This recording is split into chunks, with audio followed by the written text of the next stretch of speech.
ஒன்றிய பாஜக அரசு 10 வருஷமா இந்தியாவை ஆண்டிருக்கு. என்ன பண்ணாங்கம்மா? ஏதாவது பண்ணாங்களா? 2019 ஆண்டு ஒண்ணுமே பண்ணல. ஒவ்வொருத்தர் கணக்குலயும் 15 லட்சம் ரூபாய் போடுறாரு. போட்டாரா? 15 காசாவது போட்டாரா? 2019 ஆண்டு மதுரைக்கு வந்தாருமா. மதுரைக்கு வந்து எய்ம்ஸ் மருத்துவமனை கொண்டு வரேன்னு சொல்லி அவரு திரு எடப்பாடி பழனிசாமி அவர்கள்லாம் சேர்ந்து எய்ம்ஸ் மருத்துவமனைக்கு இருக்கு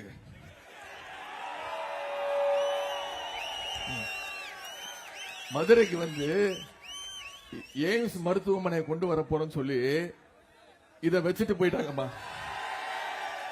இதுதான்மா ஒன்றிய பிரதமர் திரு நரேந்திர மோடி அவர்களும் திரு எடப்பாடி பழனிசாமி அவர்களும் மதுரைக்கு கொண்டு வந்த எய்ம்ஸ் மருத்துவ கல்லூரி. இதான் மருத்துவமனை. இத வச்சுட்டு போனதோட சரிமா. இப்ப வரைக்கும் 1 ரூபா கூட இதுக்கு நிதி ஒதுக்கல. இப்போ வச்சது ஒரு கல்லு, அதை நான் புடுங்கிட்டு வந்துட்டேன். அது தாங்க முடியல, அவரால் தாங்கிக்க முடியல. திரு எடப்பாடி பழனிசாமி அவர்கள் இப்போ 2 நாளா என்ன தெரியுமா சொல்லிட்டு இருக்கிறாரு? உதயநிதிக்கு வேற வேலையே இல்ல, எப்ப பார்த்தாலும் கல்லதான் காட்டுறாரு அப்படின்னு சொல்லிட்டு இருக்கிறாரு. நானாவது எய்ம்ஸ் கல்ல காட்டினேன்.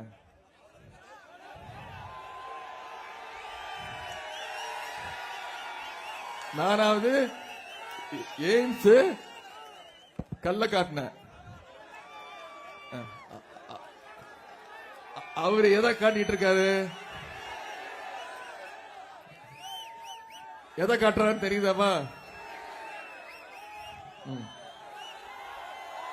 நான் காட்டினது எய்ம்ஸ் கல்லு, அவர் காட்டினது எடப்பாடி பல்லு.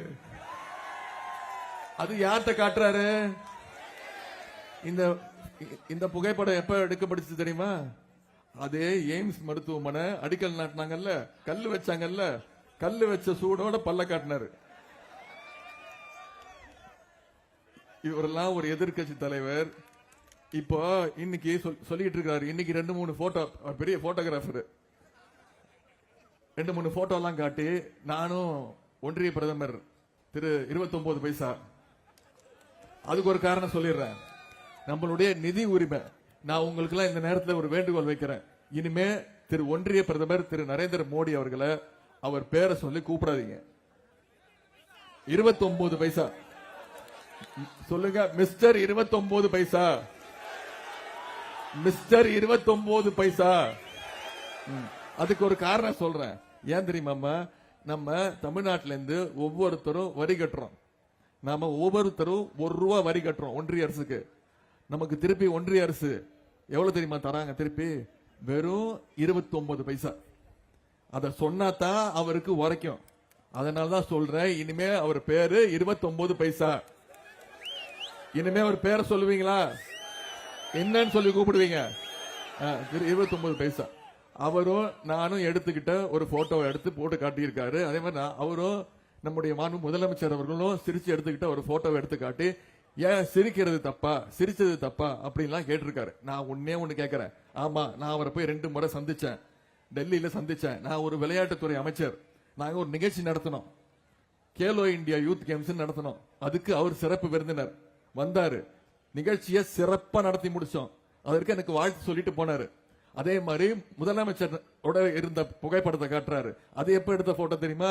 2021 ஆண்டு செஸ் ஒலிம்பியாட் போட்டி நடத்தினோம். உலகமே வியக்கிற அளவுக்கு நம்முடைய தலைவர் நடத்தி காட்டினாரு. அதற்கு பிரதமர் வந்து பாராட்டிட்டு போனாரு. அந்த 2 புகைப்படமும் நாம செஞ்சு முடிச்ச சாதனைகளுக்காக பிரதமர் திரு 29 பைசா நம்மளை கை குலுக்கி பாராட்டிட்டு போன போட்டோ. புரியுதுங்களா? ஆனா நான் காட்டின போட்டோ வெறும் ஒரு கல்ல வச்சுட்டு பல்ல காட்டின போட்டோ. இதுக்கு மட்டும் நீங்க பதில் சொல்லுங்க. உங்களுக்கு வெக்கம், மானம், சூடு, சொரணம் இருந்தா நான் கேட்கிற கேள்விக்கு திரு எடப்பாடி பழனிசாமி அவர்கள் பதில் சொல்லியே ஆகணும். அவர் சொல்றாரு, உதயநிதி ஒரே ஸ்கிரிப்டா பேசுறாரு. அதாவது நான் பேசுறதே பேசிட்டு இருக்கேன். பின்ன உங்களை மாதிரி நான் ஒவ்வொருத்த நேரமா மாத்தி மாத்தி மாத்தி பச்சோந்தி மாதிரியா பேசிட்டு இருக்க முடியும்? நான் ஒன்னை தான் பேசுவேன். நான் சமூக நீதியை தான் பேசுவேன். நான் நீட் தேர்வு ரத்த பத்தி தான் பேசுவேன்.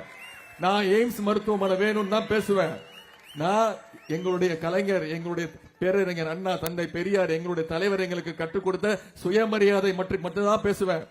திரு எடப்பாடி பழனிசாமி அவர்களே, நீங்க ஒரு பச்சோந்தி. உங்களை மாதிரி நீங்க இபிஎஸ் பார்த்தா ஒரு மாதிரி பேசுவீங்க,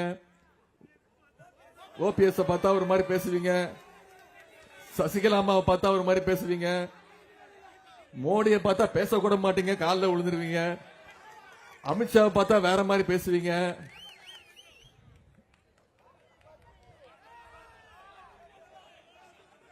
சில நேரம் பேசவே மாட்டீங்க. பேசிட்டா இருக்காரு, என்ன பண்றாரு?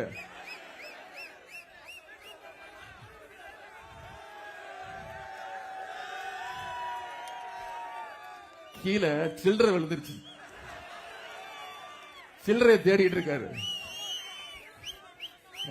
இது மாதிரி ஒரு போட்டோ யார் காலையாவது நான் விழுந்த மாதிரி ஒரு போட்டோ காட்டுங்க, நான் அரசியல் விட்டு விலகிடுறேன்.